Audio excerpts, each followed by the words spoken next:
Docentear, un podcast sobre educación. Bueno, bienvenidos a una nueva entrevista, un nuevo capítulo, una nueva entrega de Docentear. Bueno, la verdad es que ya creo que sería la quinta entrevista que tenemos. Hoy tenemos una invitada especial que yo quería traer hace mucho. Siempre digo que los invitados son especiales, pero es porque de verdad son especiales, no es porque yo digo que son especiales. Yo busco los mejores para traerles para que escuchen a los mejores. Así que bueno, Gonza se va a presentar, ya dije el nombre, pero van a escuchar bien de qué viene y qué nos viene a contar un poco también.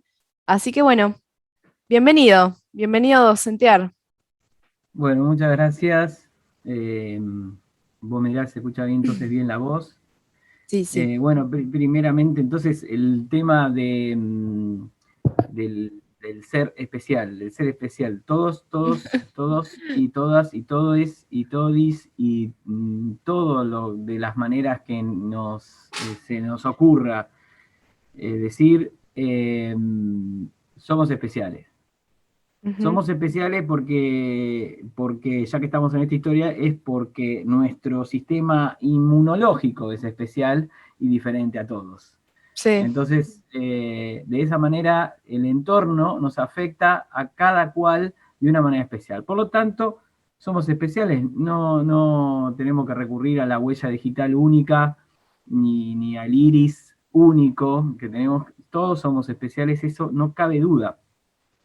De hecho, generalmente a un sistema productivo en masa le molesta justamente que todos seamos especiales.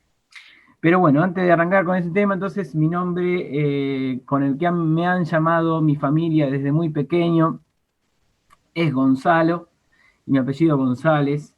Tengo más nombres para elegir, pero bueno, estos son tenés posibilidades, tenés muchas opciones. Claro, tengo justamente diversidad de nombres, lo que se llama. O sea, la diversidad de mí arranca hasta desde que nazco, digamos.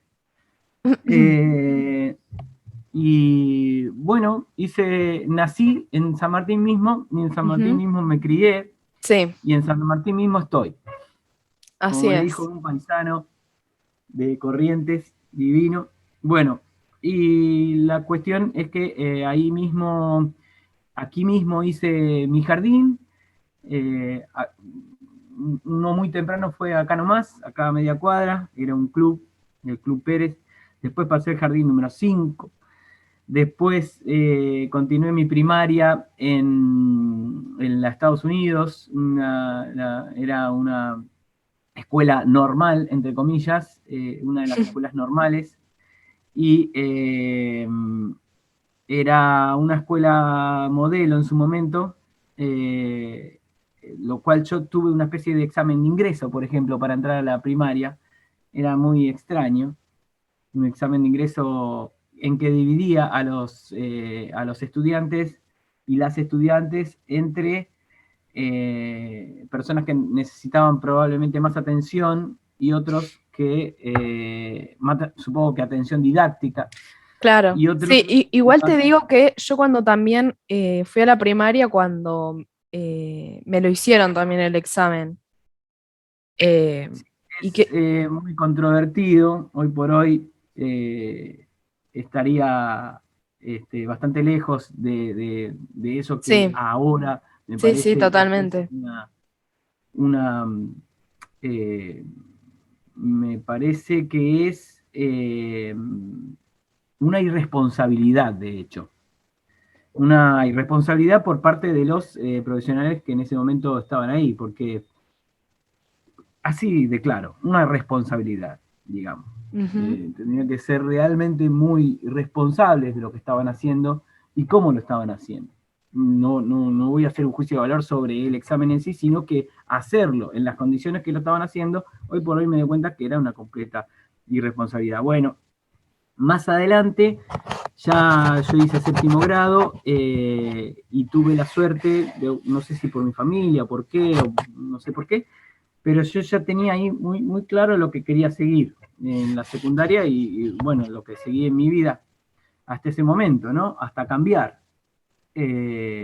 Igual sos una persona muy inquieta. Eso quería que cuentes un poco tu recorrido académico, porque sos una persona muy inquieta que le gusta conocer, que le gusta saber, que le gusta aprender, además de que te gusta enseñar, sos una persona que tiene mucho conocimiento y además tenés mucha capacidad para aprender también. Ahí, si Sí, querés, contanos qué fue que lo fuiste. del conocimiento siempre puede ser relativo, ¿no? Porque uno tiene mucho conocimiento relativo a qué. Y Pero sí. lo que sí creo estar muy de acuerdo con vos es que soy una persona que fundamentalmente me gusta mucho aprender. Ujú. Y el hecho de tener una necesidad de aprender muy fuerte hace que entonces te vayas moviendo en muchas áreas. El señor Buda, el señor Siddhartha, 600 años antes de Cristo, más o menos, tenía esa habilidad de simplificar las cosas y cuando él define aprender, lo define con una sola otra palabra, como si fuera un sinónimo, y dice, aprender es cambiar. Mm. Punto, Sí, dijo el chavo. es verdad igual, Bueno, totalmente. es terrible el amigo ahí. Bueno, la cuestión es que entonces yo ya tenía, me interesaba muchísimo los objetos con componentes electrónicos y toda esa selva, digamos, esas ciudades que se armaban adentro de una radio transistorizada y demás, cuestiones que ya inclusive han cambiado un montón, ¿no? La electrónica de hoy no era la electrónica de los 90. Eso es una de las cosas que más cambió, digamos que lo que más se aprendió en materia de electrónica. Pero bueno, yo creía eso y me fui entonces a Villa Bosch, porque era la que tenía más cerca, escuela de electrónica. Escuela técnica de electrónica, ¿no? Lo que nosotros le llamamos escuelas industriales en aquel Claro. momento, por hoy no se llaman más así. Eh, Después la otra más cerca que tenía era en Belgrano, en la calle Cuba. Pero bueno, para un nene a pesar de que yo ya salía mucho tiempo antes y íbamos a lugares más lejos todavía que eso, para Claro, ir pero todos era los en días. Capital ya igual. Sí, sí, sí, Gran Capital y bueno, no sé si había un medio directo, si yo me podía tomar algo así directo hasta Belgrano, hasta ahí. Dos cosas seguramente era. Sí, Y la sí. otra quedaba muy así, muy cerca, y si bien en una escuela privada, católica, eh, era muy bajo el arancel, y lo sigue siendo. Hay que decirlo, porque ahora que estamos bien enjuagados con el tema de las escuelas públicas y las escuelas privadas o subvencionadas, eh, en este caso las religiosas, este, esa se mantuvo siempre en un precio muy, muy barato. Cuestión de que me parece a mí, a pesar de que soy un acérrimo defensor de la educación pública, Mm, me parece a mí que valía cada centavo del esfuerzo que podrían hacer nuestros padres claro, para esa escuela. claro. Eh, Porque la ¿Vos, justicia vos se no, puede ver vos en fuiste a todos lados, esa ¿no? o fuiste a la de Boya al final? ¿O No, fui a la. averiguaste? No, el Cuba es estatal, era el ENET, es el ENET Ah, 28, creo. Siempre me claro, sí, acuerdo sí, porque, sí. porque mi hermana fue al ENET 27, que es de química, que está en Lope de Vega. Este, no, yo fui lo que se llama en general Pío XII, pero la parte técnica en realidad se llama Leonardo Murialdo y queda en Villa Bosch. Entonces solamente me tomaba un trencito, el Urquiza, El y Urquiza. caminábamos las cuadras respectivas hasta la escuela, que además la recuerdo con un cariño bárbaro. Mm, Eh, si bien era una escuela mixta, había muy pocas mujeres, digamos, en ese momento por la electrónica se preocupaban muy pocas mujeres. Hoy creo que creció eso bastante más, y lo bien que le hizo la cuestión, porque la paciencia que necesita de electrónica por ahí es copado que haya, que esté balanceado. Siempre, en todos los órganos está bueno que esté balanceado el sistema, ¿no? En todos los órganos de la sociedad, digo.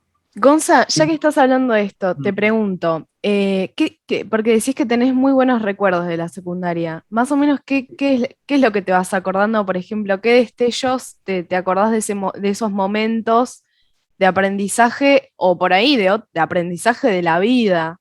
Por ahí era charlar con alguien y que te quede eso. Bueno, fundamentalmente en esa escuela marcó una importancia para mí importante, una importancia importante, una cuestión siempre muy importante en varios aspectos, porque primero fue que todos mis compañeros de la primaria, que los veo hasta hoy, aunque Ujú. están repartidos por el mundo, pero los veo hasta hoy, mi primaria fue muy, muy linda, muy linda también, pero era cambiar, era destetarme Mm, por lo que uno quería estudiar, era separarse del grupo guiado por lo que no, eso ya te daba una independencia del entorno, guiando, buscando tu propio horizonte, que mm. sería para mí, la autodeterminación que todos deberían tener, que todos y todas y todos y tis deberían tener, ¿no? Sí, sí. Eh, esa autodeterminación que entonces está claro que uno no va siguiendo como el grupo ahí en una melaza de cosas, sino Mm. que va eligiendo de acuerdo, que se puede equivocar, que todos nos podemos equivocar, obviamente. Yo le podía errar. Resultó que yo después seguí electrónica también, pero podía haber seguido medicina como siguieron otros. Uno fue porque los volví a ver hace poco, otros se dedicaron, digamos, a la industria directamente, y otros se dedicaron uno es profesor de historia, Claro. otro es profesor de filosofía, o sea, nada que ver, o Sí, sea, sí, sí. pero todos creo que sacamos de esa escuela algo muy copado. Bueno, la primera fue esa, el hacerte de vuelta de un montón de amigos nuevos, ¿no? Como cuando uno entra a una institución.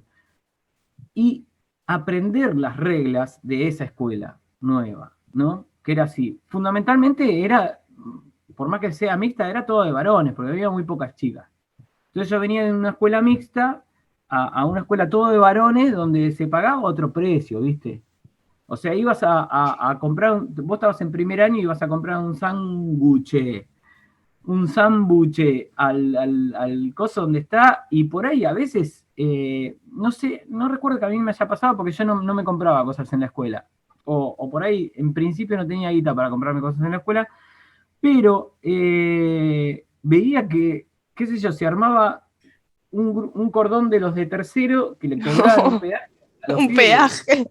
Claro, sí, el peaje es, che, loco, ¿me das un pedazo? Ah, el Claro. pedacito. Un pedacito del sándwich, lo veo hoy en día y digo, un pedacito del sándwich, y digo, un peaje total, o sea, se armaba una mini mafia ahí que hay que aprender a controlarla, porque es la que estaba.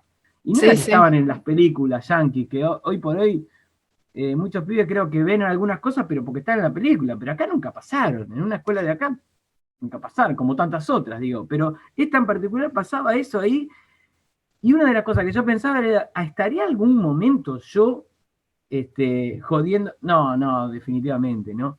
Yo Mm. fui un pacifista desde el año cero, ¿no? Como dice Cortázar, el primer pacifista. Bueno, si él fue el primero, yo, bueno, supongo que será el segundo. No hay lugares para esto, pero siempre me puso cualquier tipo de violencia me pone muy nervioso. eh, me, Cualquier tipo de violencia me violenta. Así que, no, Bueno, nada, nunca lo.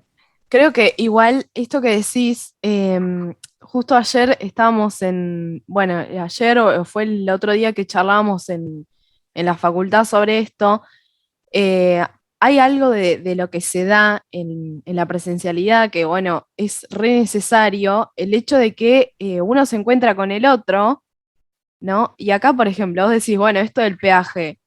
Nosotros nos reímos, pero en ese momento para un adolescente es algo terrible. Es algo Terrible. terrible y por ahí, no sé, a vos no te pasaba, pero por ahí al que le cobraban peaje pensaba, no, la próxima vez que voy a comprar un sándwich, ¿qué voy a hacer? ¿Cómo los voy a enfrentar?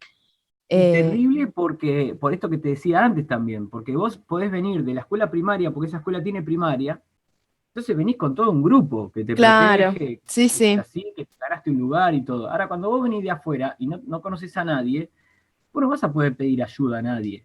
Sos vos Ujú, solo.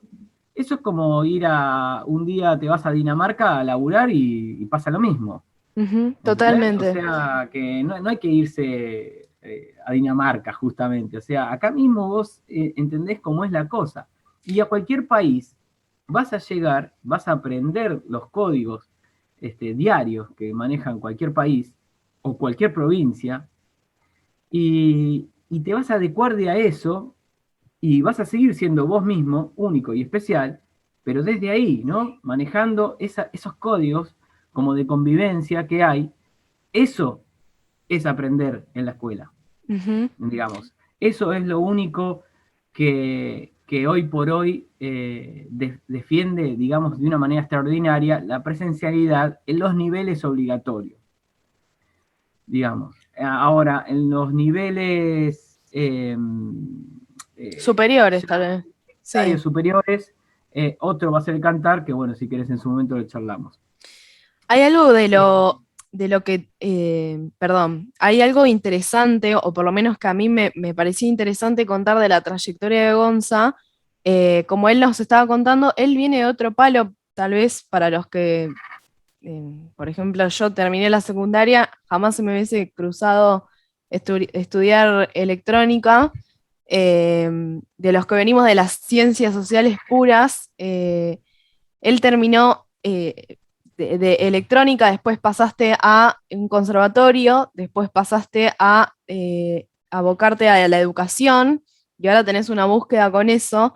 Y a mí me parece muy interesante todo esto que estamos charlando, porque me parece que sos una persona que lo vivió como estudiante y ahora como profe desde distintos puntos de vista, ¿no? Eh, Justamente, Fundamentalmente igual siempre como estudiante. sí. Fundamentalmente siempre como estudiante. Ahora Mm, mi hijo está estudiando, por ejemplo, eh, y todavía no está laburando, y vamos a ver hasta qué punto lo vamos a bancar de esa manera, ¿no? Pero siempre laburé y estudié, siempre, porque laburo desde la secundaria, digamos, ¿no? Desde Leonardo Murialdo, laburo desde ahí, claro.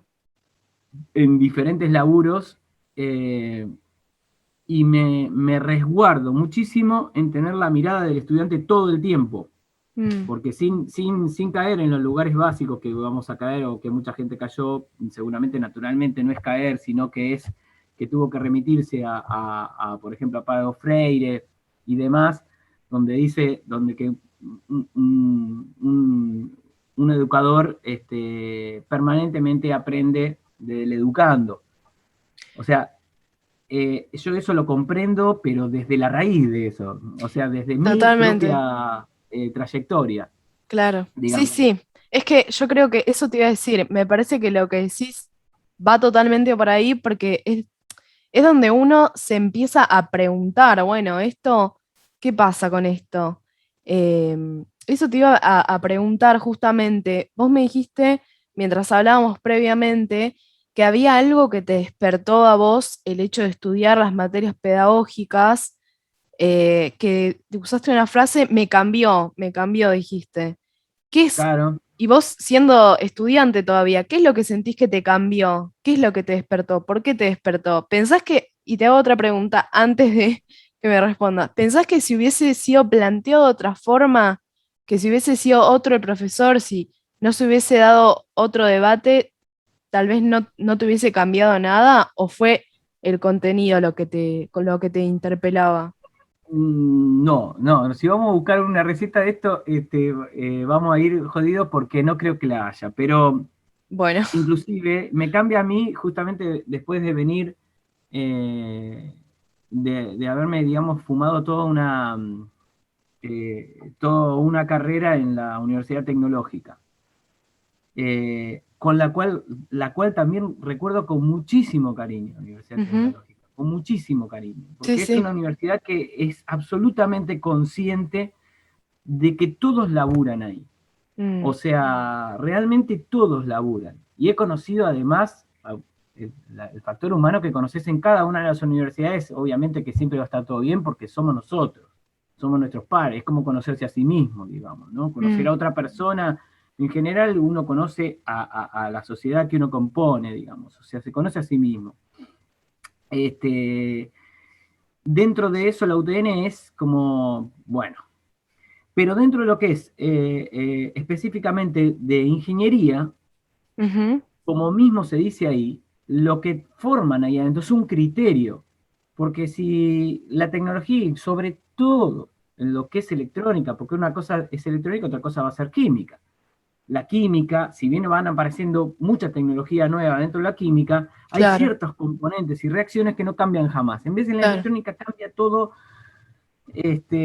ok, la integración y la derivación de las señales no cambia jamás, digamos, la matemática, pero es tan abstracto como que lo abstracto no cambia jamás, ¿no? En la física, aunque la física ha cambiado bastante, pero en la física y en la química hay ciertas cosas de base, ¿no?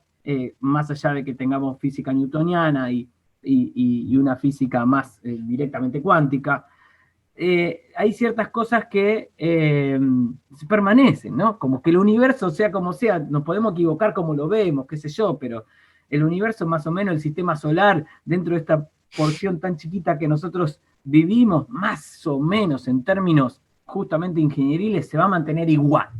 Más allá de que hablen de cambios climáticos, todo lo que quiera, esto se va a mantener igual. Pero la electrónica, como nace en el siglo pasado y es muy, es una manera de cambiar todo el tiempo, ellos eran conscientes, y te decía, que te daban un criterio de ingeniería, claro. un criterio para resolver un problema. Entonces, ellos te decían, vos tenés una caja negra, tenés una determinada entrada y pretendés una determinada salida de la señal. Siempre hablamos de señales, es muy loco.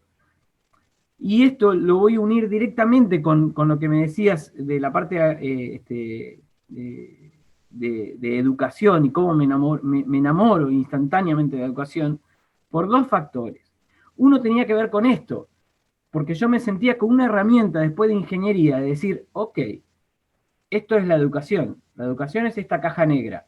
Claro. Yo entro con una señal y pretendo la salida de una señal. En este caso, era un simple amplificador. Uno entra con una señal y acá quiere una señal más grande.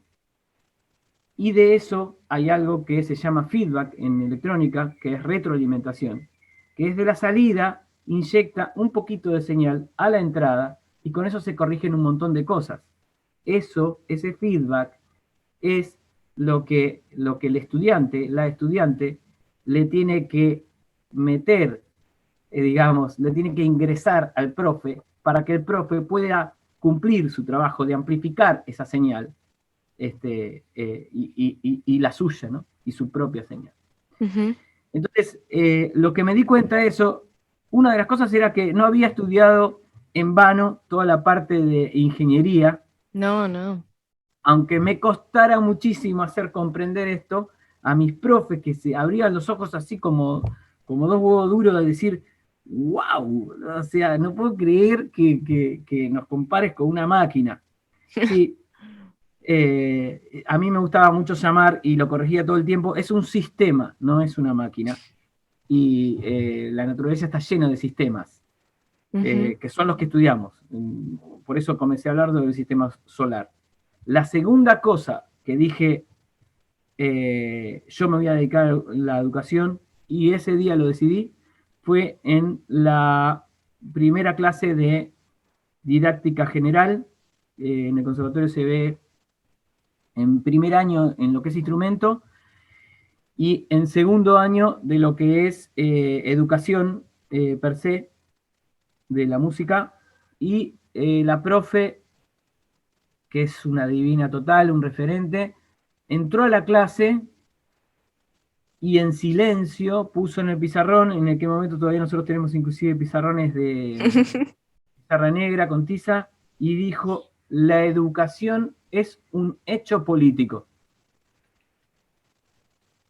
Y yo dije, bueno, si estabas buscando una revolución pacífica, esta es la única opción que se me ocurre.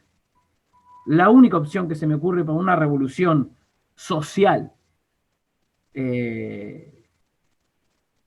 que haya profundizado, que haya avanzado, que haya evolucionado más allá de la Revolución Francesa, por ejemplo, por tirar una, es esta, es la educación.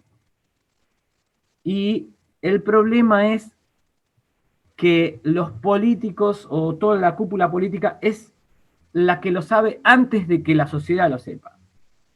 Debe haber un porcentaje menor al 10% que la sociedad tiene absolutamente claro esto. Han pasado todo lo contrario. La panadera que está acá a la vuelta de cosas me dijo, no, yo no dejé estudiar a mi hija en la UBA porque está muy politizada. Y estamos hablando de la carrera de Derecho. O sea, si la carrera de Derecho no está muy politizada, yo digo, ¿qué va a estar politizada? Claro. ¿No? Está bien, justamente probablemente por falta de educación, la gente confunde la política partidaria, que es como un teatro casi estéril hoy por hoy, con lo que es la política en sí. La política. La estructura política con la cual una sociedad avanza, se nutre a sí misma, y se prepara para insertarse en esta gran escuela, en este gran secundario que también es todo el mundo. Sí, sí. ¿No? Esa es la historia. Sí, me enamoré de la educación. Es la única revolución pacífica en la que creo posible. Hay algo que, o a mí personalmente me pasa, bueno, yo tenía una profe de canto, que era tu misma profe, ella siempre decía, mi primer amor fue el piano. Y yo siempre pienso, mi primer amor fue la música, y mi gran amor es la educación. O sea, el amor de mi vida es la educación. Y creo que hay algo interesante en esto que decías del hecho político. Y bueno, ahora justo que estamos previo a debate de elecciones políticas, también la gente está tratando de interiorizarse. Hay algunos que ya ni siquiera se quieren meter en política partidaria, no les interesa. Es interesante pensar como educadores qué herramientas le podemos llegar a dar para pensar cómo construir una ciudadanía, ¿no? Para construir ciudadanos que quieran intervenir en estos hechos políticos. Tal vez, ¿por qué lo digo? Porque cuando uno dice política, tal vez muchos huyen y piensan en la política partidaria y no en construir hechos políticos como, por ejemplo, la educación, ¿no? Sé que es algo que a vos te interesa mucho, por ejemplo, ¿cómo lo pensás vos desde las materias que podés dar, desde los contenidos que podés dar? ¿Qué herramientas te gustaría o pensás, te proponés llevarle a los chicos? Y mirá, por lo que estudié ahora, me da puntaje para directamente dar, y hoy me postulé para 5 para 5 divisiones de dar construcción, no, ¿cómo es que se llama? Sí, construcción ciudadana. Construcción ciudadana. Claro, Bueno, estaba olvidando las siglas y es CCD, y bueno, no sé cómo quedó esas siglas, pero bueno, sí, construcción ciudadana. Así que la puedo dar directamente esa materia. Me encantaría, me salgo de la vaina por darla. Creo que vos decís qué herramientas podríamos dar nosotros. Fundamentalmente tendríamos que aprender, tener absolutamente claro cada uno de nosotros. O sea, el hecho de que yo tenga el puntaje y lo puedo dar, digamos, veo que cualquiera la puede dar, pues en tanto. Y tengo más puntajes que dar música. Es genial.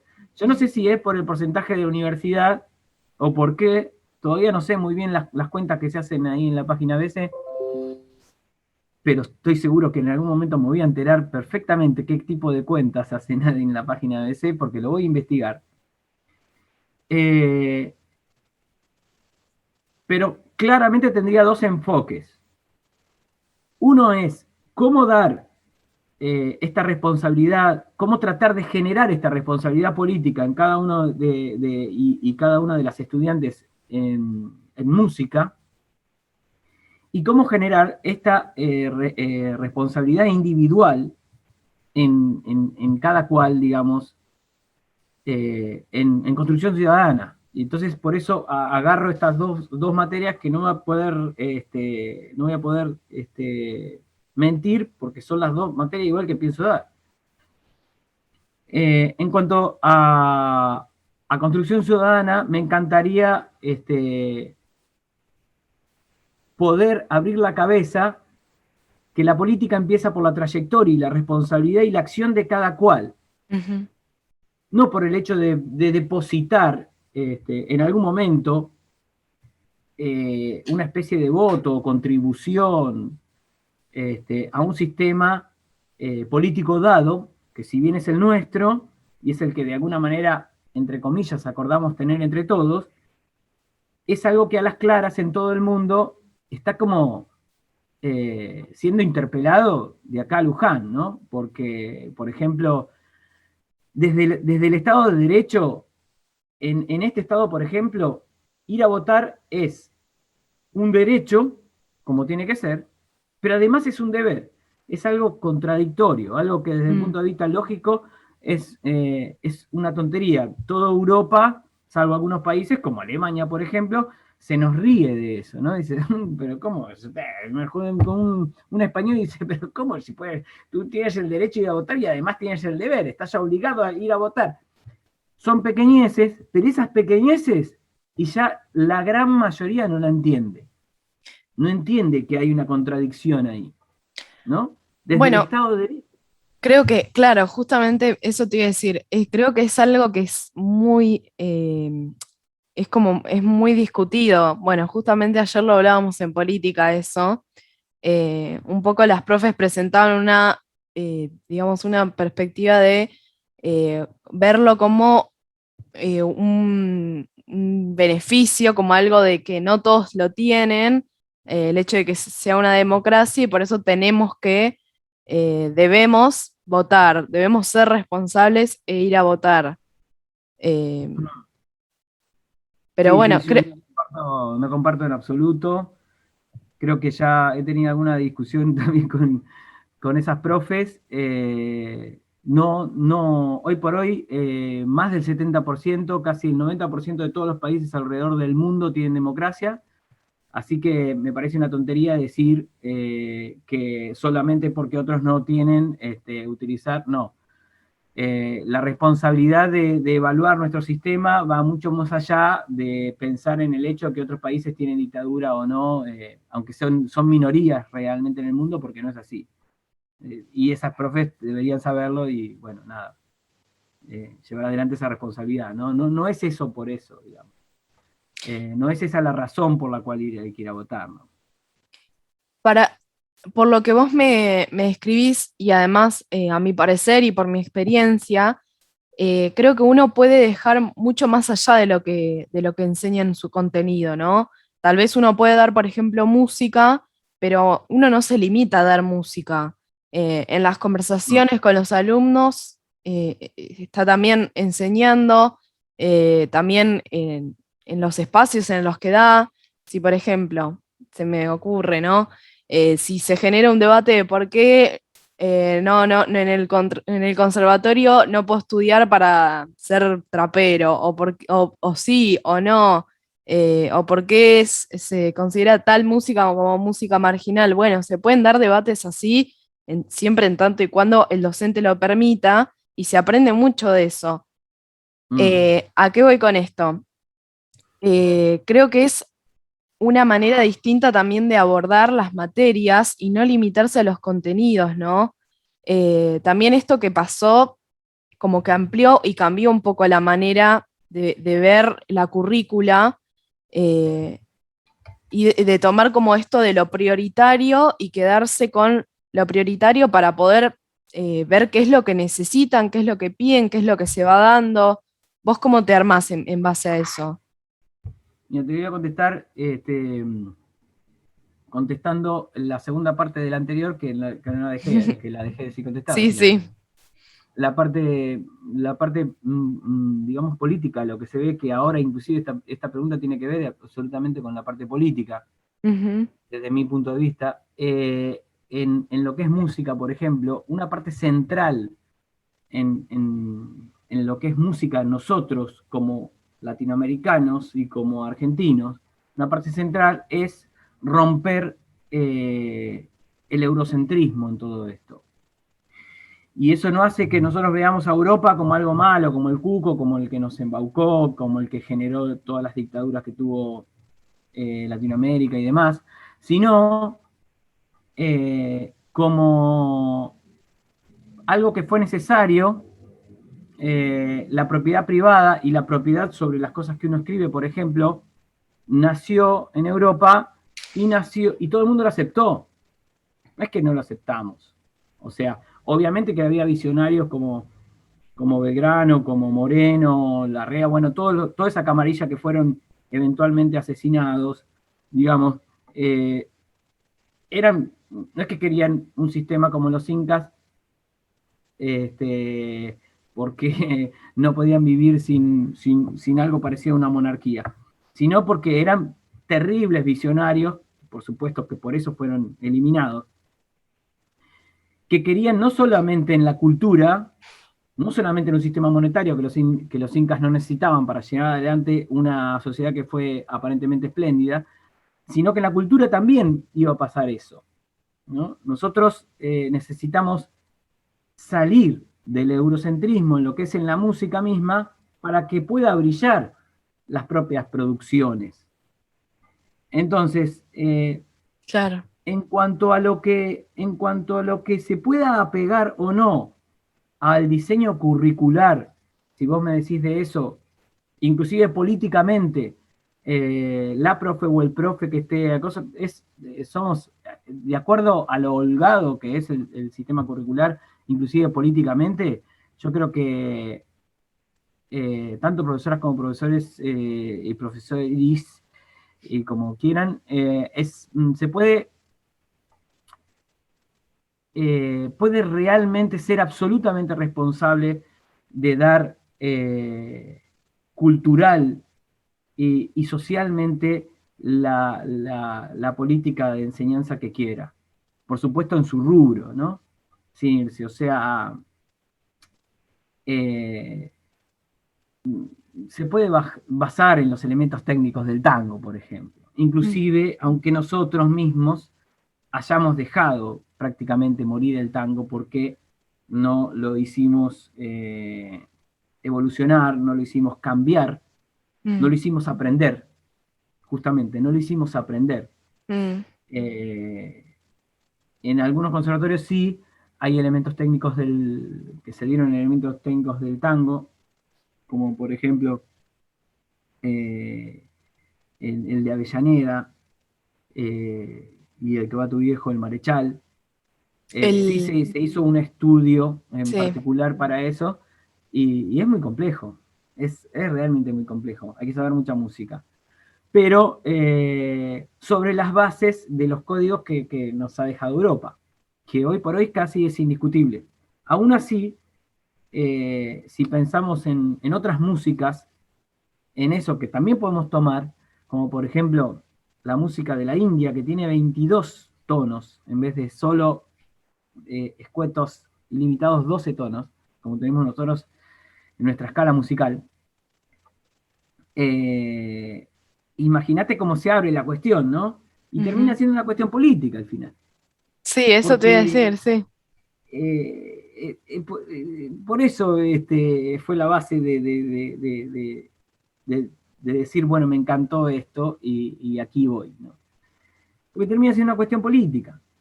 Lo veo hace poco, inclusive lo estoy viendo en una materia que es justamente historia de la música en este caso. ¿Cómo termina siendo eso, no? Porque es en Europa donde por el año 1100 se terminan de conformar esas cinco líneas del pentagrama, y de ahí en más. Uno propone un juego, pero no está mal. Me parece que hay un error cuando se ve esto como tener, bueno, son unos cucos, al final termina siendo como que necesitamos tener bandos, ¿no? Y no es bando. Todo Oriente, que no tenía eso, se ha enriquecido de esas cinco líneas y ha sumado a su música todo lo que había. O sea, todo Oriente miraron a todo este vendaval europeo capitalista de una manera de decir, wow, cuántas cosas nuevas para aprender.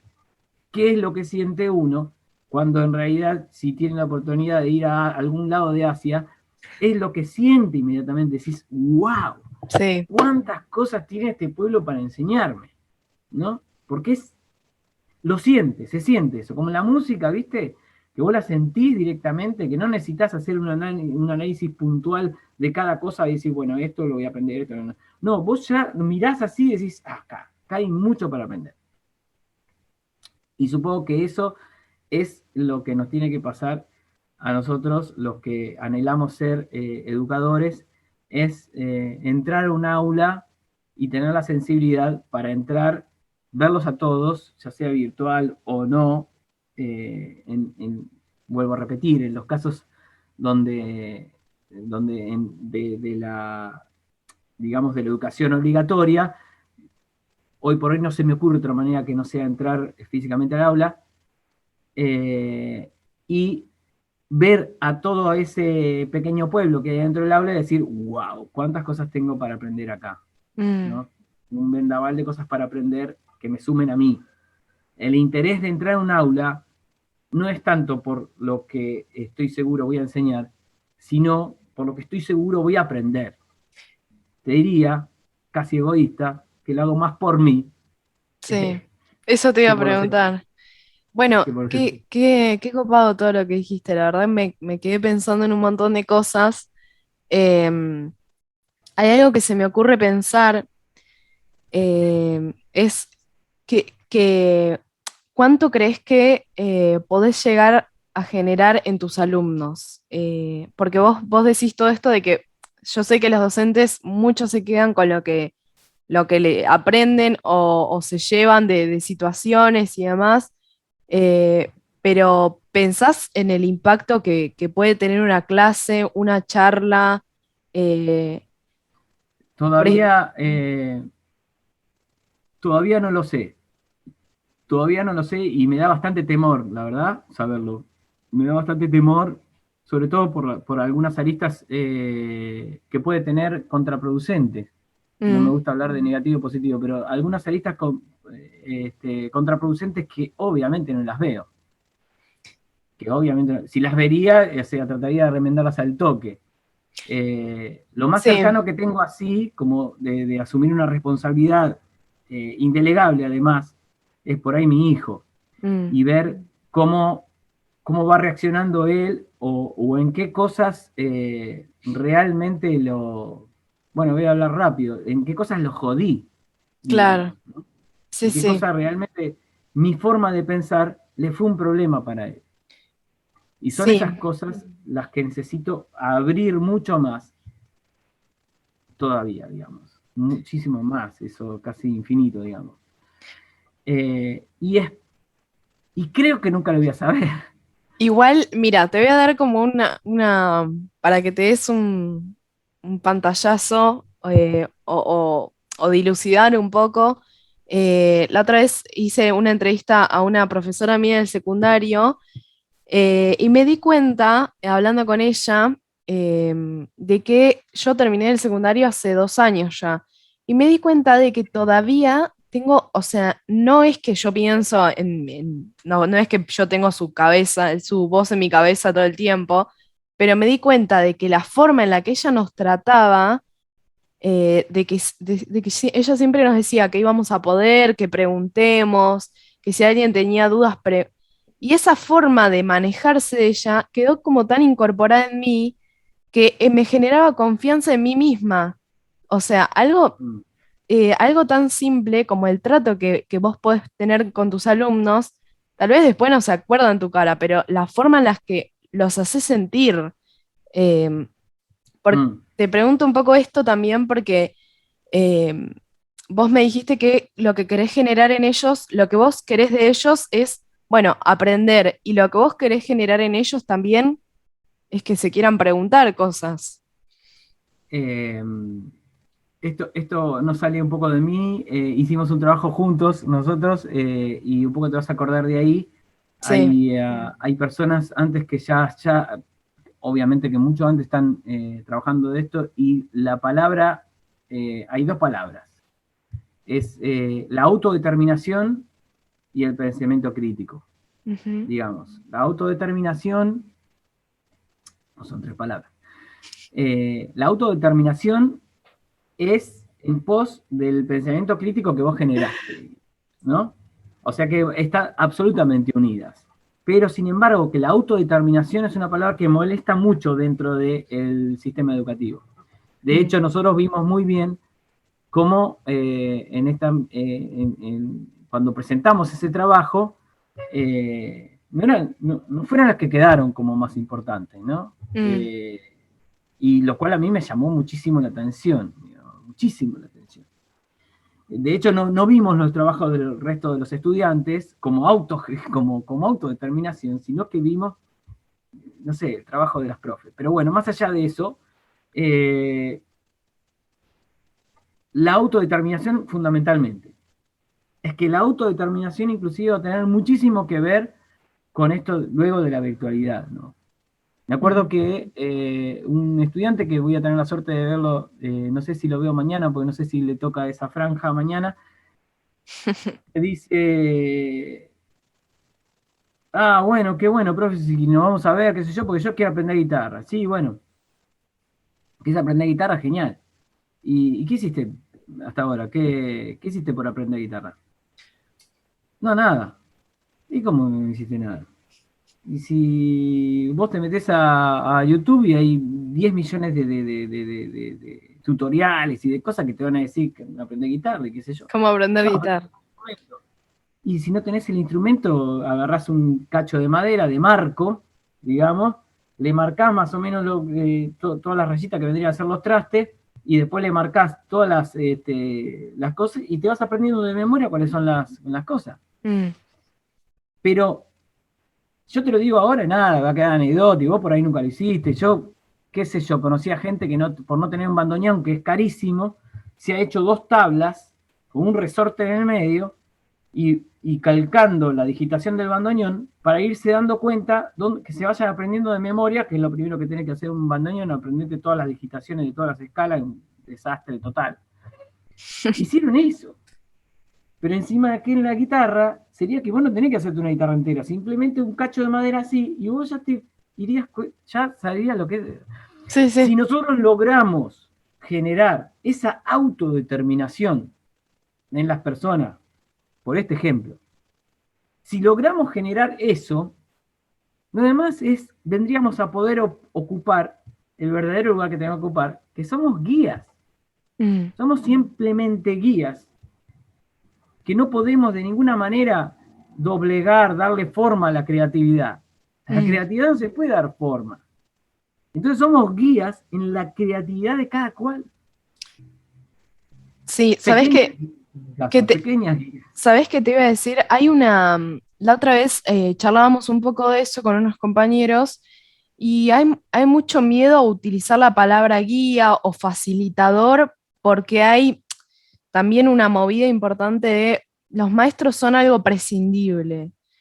Y me parece que en esto que vos decís, o sea, es todo lo contrario. Sin el maestro no se da el proceso para poder guiar, pero el maestro, o sea, diciendo guía, uno dice, bueno, vos podés, yo estoy acá para acompañarte en este proceso, pero vos podés hacerlo.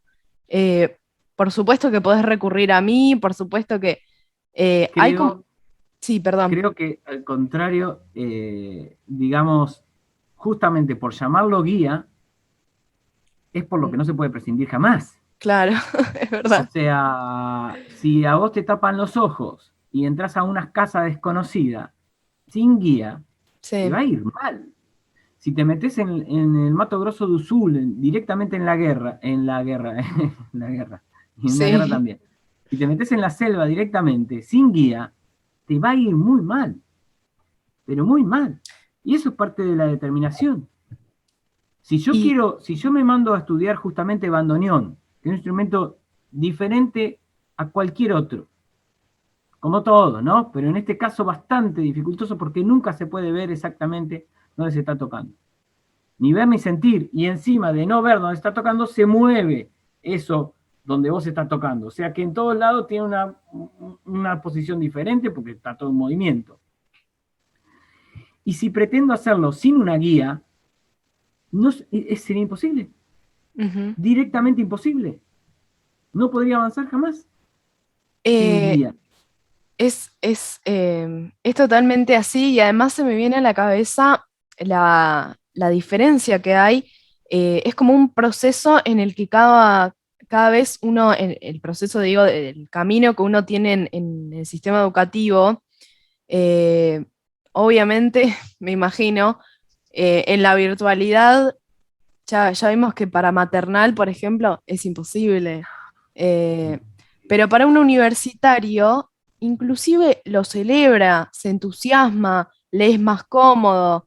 eh, y vemos En el cómo tema, cada vez los niveles, digamos, más altos, se les va facilitando más. Tiene que ver un poco también, obviamente, con la adultez y con que uno ya tiene otras herramientas.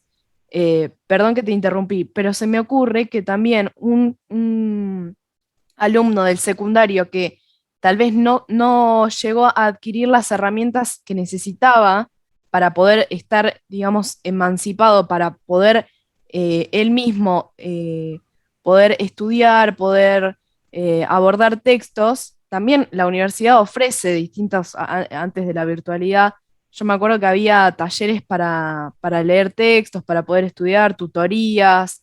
eh, pero bueno, te iba a preguntar un poco para vos, cómo te planteás el tema de la virtualidad o la bimodalidad que se charla, por ejemplo, para el nivel superior.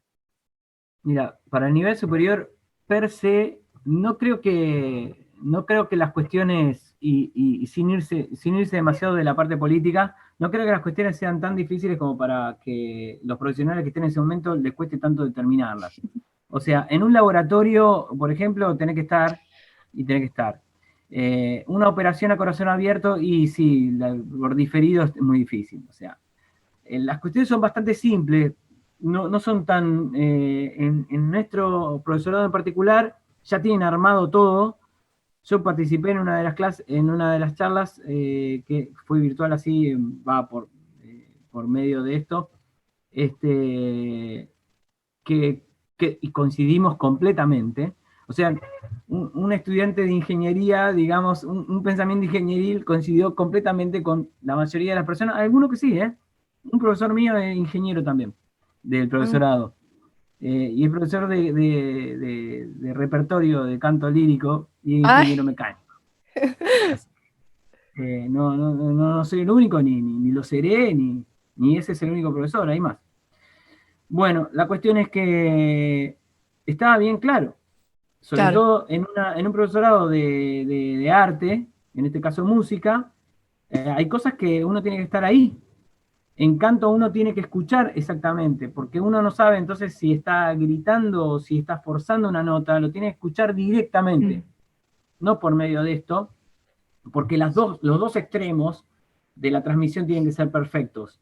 Entonces, no, hacer todo eso hace que se encarezca muchísimo más el hecho de poder estudiar. En una facultad de ingeniería es lo mismo. O sea, hay ciertas cosas de ingeniería que es muy difícil. La facultad de ingeniería de la UNSAM tiene pocas ingenierías, tiene electrónica y tiene ambiental, creo que tiene alguna más. Eh, hay ciertas cosas que ingeniería se ve bastante difícil. Sin embargo, hay materias que son netamente teóricas y que no tienen ningún sentido gastar toda la energía que significa ir ahí y ocupar un aula y toda una historieta. ¿Entendés? Ahora, lo que estaban controlando, por ejemplo, el profesorado, que me pareció una buena idea, es decir, cómo intercalamos esa materia que es absolutamente práctica con una materia que es teórica, porque el tipo va a tener que salir corriendo a la casa o la universidad va a poder tener lugares en donde uno pueda cursar con un buen espacio o lo que sea, o al aire libre, en el caso de UNSAN, que tiene un espléndido, un coso así al aire libre, entonces uno pueda cursar por su teléfono o algo. Eso sí me parece un problema a resolver. Es ¿Entendés? verdad. Pero el resto, no. Y todo esto lo estoy sacando porque el profesorado de San Martín de música, ¿entendés? Que no es algo donde todo el mundo tiene los ojos como diciendo, una universidad del carajo, es la UBA, la UTN o la UNSAM. Sí, No, o sí, sea, ¿entendés? No, ya tiene todo resuelto. claro. O sea que ya sí, porque claro, porque es como si fuese una universidad que tiene las dos cosas, es como si fuese una universidad de medicina y al mismo tiempo como la tuya, como la Universidad de Educación. Creo que, por ejemplo, para los conservatorios trajo una solución. Yo me acuerdo en el Conservatorio de Morón era un desastre el tema de las aulas, que por ahí uno estaba, por ejemplo, estaba cursando una teórica y estaba ocupando un aula, que ahora eso es oro para un conservatorio, que haya Claro, espacios para que puedan y encima practicar también. lo único que puede llegar a cambiar, que igual también puede cambiar de un año para el otro, en la parte superior es más difícil, es la diagramación después de las clases. Entonces vos pones las teóricas todas como el mismo día, Mm, ¿entendés? Entonces esos días como que no va nadie o las pones de acuerdo a diferentes años, por ejemplo, qué sé yo, a cuarto año le toca el día tal porque las teóricas de tercer año las puse todas ese mismo día, no sé, el sí, jueves. sí, No sé, ahí está el problema. Ahí está la cosa que todo el mundo se sienta y entonces la parte de edilicia va a rendir mucho más. sí, Pero esto no sí, creo que sí. sea tan difícil de manera que todas las cúpulas de las universidades no lo hayan podido saber. Pero hay Obviamente, intereses, y hay hay, por intereses. supuesto, hay otro tipo de intereses en la cual ya no tiene sentido ni siquiera conversarlo demasiado, porque esto no tiene tanta complejidad, digamos. Hay No, no, carreras no. enteras, como, bueno, la que sigue justamente mi hijo, Derecho, y Derecho, ¿viste? No sé cuánto sentido tiene ir o no ir. Lo que Las se... prácticas en educación, si es que tienen prácticas, y hay que ir.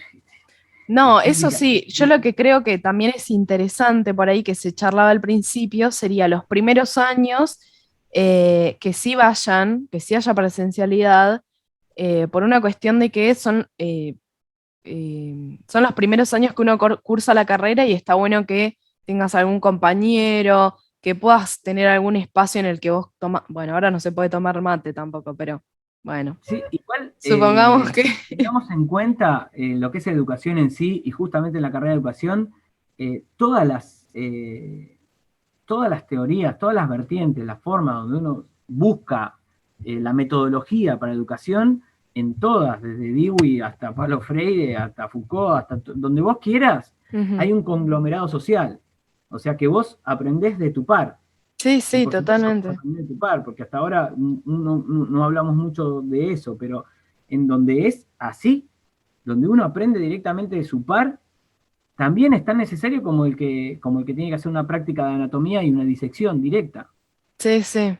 porque es parte de la historia, sobre todo cuando se está hablando de juzgar, de juzgar, de generar el pensamiento crítico en realidad, o sea, de aprender a juzgar, pero únicamente para generar el pensamiento crítico, y va a tener que ser con respecto a la persona que tiene al lado, ¿entendés? O Sí, sea, sí. en el caso de derecho, supongo que también tiene que ser lo mismo, pero uno se ajusta a las leyes ahí, o sea que no sé cuán tener a la otra persona al lado, ¿no? Bueno, esto en cada carrera, luego, en cada materia, puede ser absolutamente determinado. Está en la responsabilidad de los directivos que en vez de tenerle tanto miedo a que baje la matrícula, se pongan realmente a resolver un problema que más allá de que esta pandemia sea una anécdota el día de mañana o no, Mm. No, no. resuelvan el problema y avancen, evolucionen.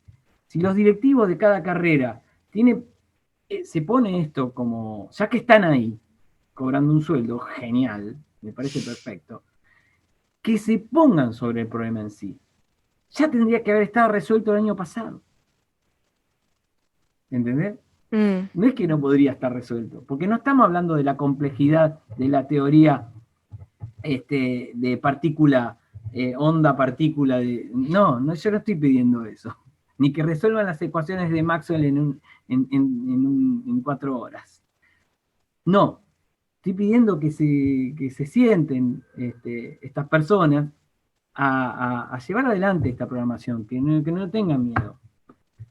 Sí, sí, creo que a veces creo que el mayor inconveniente es dos cosas que dijiste, miedo y consenso, ¿no? Claro, el consenso vendrá después, de acuerdo, no hubo, en esta charla que dio, por ejemplo, en mi profesorado, no hubo una sola persona que estuvo desacuerdo sobre el laburo que ellos ya hicieron, mm, porque me saco el sombrero, porque ellos sí lo hicieron, ellos claro. y ellas, ¿no? Personas que cada vez estoy queriendo más, pero no estoy queriendo más porque me caen re bien como sonríen, sino porque se mueven de una manera y generan, ¿entendés? Mm. Por eso estoy también aprendiendo a creer tanto a mi profesorado. Al final soy un gil, porque yo me enamoré de todas las instituciones donde estuve. Al Y fin y al bueno, cabo. Sí. eso te iba a preguntar un poco. ¿Hay algún profe que, que vos, de todas las instituciones que estuviste, que tengas recuerdo? Te pregunto desde la escuela que me contabas, el secundario, la Mucho. UTN, Me uno. excedería, hay demasiados. Nos excederíamos y aburriríamos al público de decir posta, ya no pasamos el tiempo, pero hay muchas personas. Ujú, Muchas. Desde la primaria, desde que tengo recuerdo, porque de jardín no recuerdo mucho. En la famosa amnesia infantil del querido amigo Freud. ujú, Eh, pero desde primer grado, después me pasaron al grado de los que supuestamente eran inteligentes, eh, por la cantidad de lío que hacían el de que supuestamente no eran los inteligentes. Así que fui como desterrando mi vida es una sucesión de irresponsabilidades mías y del entorno. Eh, hay un montón de personas. O sea, tuve una terrible suerte, mm, una gran suerte sí. de cruzarme con un montón de personas que amaban educar, que amaban hacer y se Mm, notaba. Para terminar en la UTN y bueno, este profesorado, ya, porque esto sería ya dorar la píldora en lo que estoy todavía haciendo y participando, pero en la UTN había gente demacrada que venía de laburar, ingenieros terribles, ingenieros que venían de laburar y estaban ahí hasta las 10:30, casi 11, con las mm, ganas de poner el coso. Bueno, dale chicos, dale, yo también estoy cansado, que ellos también estaban laburando y estudiando, o sea, laburando y estudiando en términos de que estaban trabajando de educadores, sin haber hecho la carrera de educación en el caso de ellos, o sea, mm. sin tener esas herramientas, ¿no? Sí, Porque sí, con ser ingeniero electrónico ahora ya creo que está cambiando un poquito la cosa, pero sí. con ser ingeniero electrónico ya podías dar materias en la Facultad de Ingeniería, eh, y demacrados y cansados y haciendo chistes hasta lo último, explicando cosas justamente de la gravedad de una transformada de Laplace, una transformada de Fourier, justamente de la altura de las ecuaciones de Maxwell, con un amor que hoy Claro. por hoy, después de todo eso, yo digo, no, o sea, esos los tengo acá, ¿viste? Porque digo, no sé cómo podés explicar esas cosas con amor, a las 11 de la noche, no, no, definitivamente, no lo sé. Bueno, Alguna vez por ahí pueda, no sé. no, bueno, pero creo que dice mucho que no puedas elegir solo uno. Eh, Sí, no, hay muchas personas, muchas personas. y te hago una última pregunta, Gonzalo. Sí. Si vos le pudieras decir algo a alguien que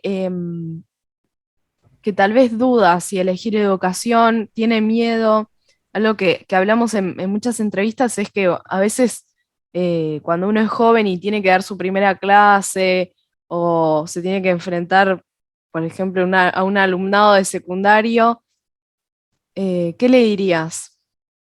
Bueno, los temas aparecieron acá.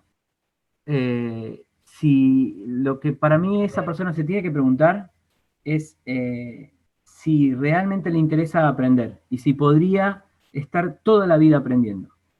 Si podría dar la vida por su propio aprendizaje, que no es cosa menor, ¿no? Porque es cambiar, es la vida misma. O sea, nacemos, tenemos nuestra juventud, nuestra etapa así como de adulto, y después envejecemos. Estamos cambiando todo el tiempo, por lo tanto, según Buda, estamos aprendiendo todo el tiempo. Entonces, si realmente está convencido que la persona está convencida de que quiera vivir su vida aprendiendo, no lo dude, que se lance al abismo directo y que se dedique a la educación, porque eso es la educación, es pasar la vida aprendiendo. ¿Algo que quieras decir que no te haya preguntado? Ay, cómo me gusta el café. Hablamos de la vida misma, yo creo que hablamos de la esencia más importante como que estoy pretendiendo de mi vida, así que disfruté la charla en forma emocionada, no creo que haya nada que específicamente no me hayas preguntado, digamos. Es lo que es mi motor de todos los días ahora. Qué bueno. Bueno, el mío también. Genial. Bueno, con Gonza la verdad es que siempre que nos vemos charlamos un montón sobre educación. Te agradezco un montón por haberte hecho el tiempo. La verdad es que sé que por ahí es una agenda apretada, pero bueno, te agradezco por hacerte el tiempo, les agradezco por escuchar, les agradezco por querer participar también cuando me mandan mensajes para participar y bueno, nos escuchamos la próxima. Dale, cuando sea.